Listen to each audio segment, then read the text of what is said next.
We are closer to peace between Israel and Gaza than we have been in a very long time. Joining me in the Rhema studio, Reverend Frank Ritchie. Frank, reasons to celebrate, do you think? Oh, I think very much so. And I say that as someone who, to put my cards on the table, no fan of Trump generally, have been in Israel and the West Bank and have stood on the side of Palestinian protesters in the West Bank. I've breathed Israeli tear gas, but I think this is magnificent. I mean, we've had 2 years now of starting on October the 7th and the horrific attack by Hamas, and we've endured, or they've endured now 2 years of war that has destabilized both populations, Palestinians and Israelis. So to get to this point, I think many of us can probably breathe a sigh of relief, but I think it's worth celebrating as well. Yeah, and hey, only a couple of weeks ago, honestly, it looked impossible. Israel's strike on Qatar against the very people they were supposed to be negotiating with,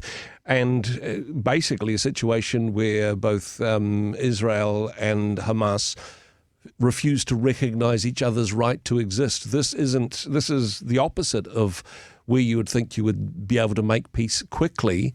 And hey, you mentioned Trump. This would seem to be the wild card in the mix. Yeah. A lot of people are saying this would not happen without Donald Trump. Do you agree with that to an extent? Yeah, I do.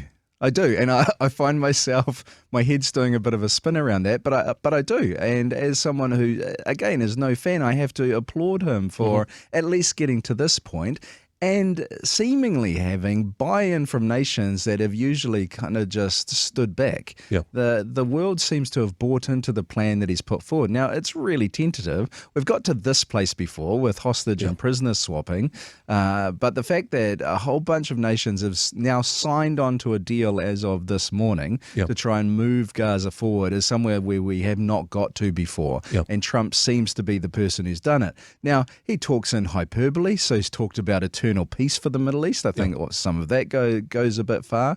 But if it's his desire to be the peacemaker and be seen to be the peacemaker that is putting the pressure on that enables this to happen, then I'll applaud it. I'm all for it. That is really good. It has been, I don't know, a little bit confusing that those people who have been campaigning for peace, for the people of Palestine, who have been protesting on the streets all over the world, certainly some strong statements from the Green Party about Winston Peters' announcement at the UN, not necessarily a press release or a strong statement from those people since the peace plan has begun.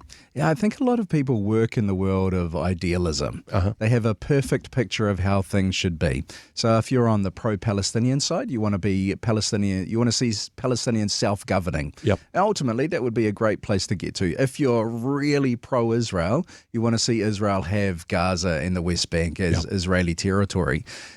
A good negotiation and a good deal is never going to fully suit both sides. And there are steps that have to be taken before, say, if you're on the Palestinian side, before you get to Palestinian self-determination. There is no trust on either side. Yep. So for instance, things like putting in place an international force in Gaza, that's the only way Israel's going to back out. Yep. It's probably the only way Hamas might even dream of disarming. Yep. So that's something that just has to happen pragmatically. So there are instances where our idealism needs to be put aside and we go, okay, how does this work in the real world? And in the real world, some of these steps need to take place. And now, hey, there also is a little bit of saving face in this regard. And as you say, the word deal contained within idealism.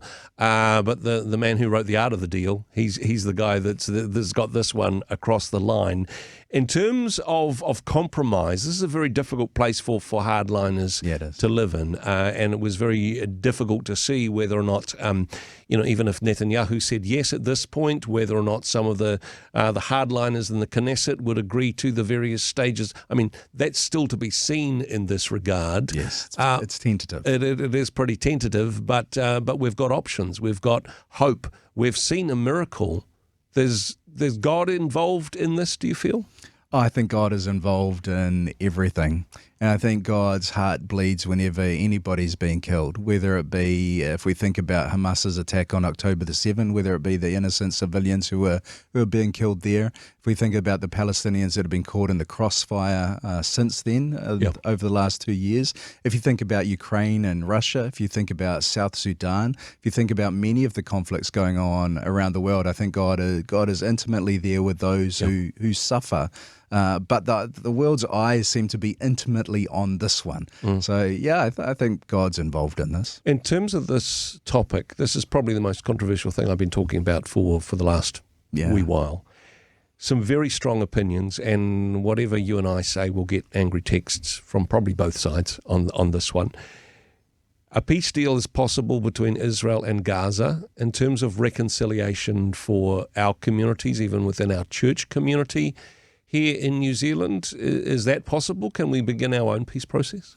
I think as Christians we have a mandate towards it. Blessed are the peacemakers, for they shall be called children of God. And then Paul talks about us being given the ministry of reconciliation. I think too often we find ourselves in the trenches just trying to battle it out over what we think is right and wrong, as opposed to engaging in that ministry of reconciliation. So I think as Christians, whether it be how we communicate when it comes to things like the Israeli-Palestinian conflict, or even closer to home, how we talk about our political opposites, those who believe differently from us, I think we need to think very carefully about not just fighting for right, but fighting for the dignity and the humanity of those who we are different from. And hey, a huge opportunity ahead of us for that. Certainly some challenges ahead, both in how we respond here in New Zealand, how we respond to media we disagree with, or perhaps even somebody in our own family that we disagree with on this one. But hey, if there's hope for Israel, if there's hope for Gaza, there's hope for us here in Aotearoa. Yes. Yeah. Frank, thank you so much for joining us today. A pleasure. Hey, thanks very much for joining us in the Rhema studio. Thanks very much for watching the interview. It's kind of nice to have an audience, actually. And if you did like what you watched, then do give us a like, do give us the thumbs up. And if you'd like to see more interviews like that one, or perhaps even better, subscribe and those interviews will come straight to you. Don't forget to turn on your notifications, and we'll see you in the next one. Cheers.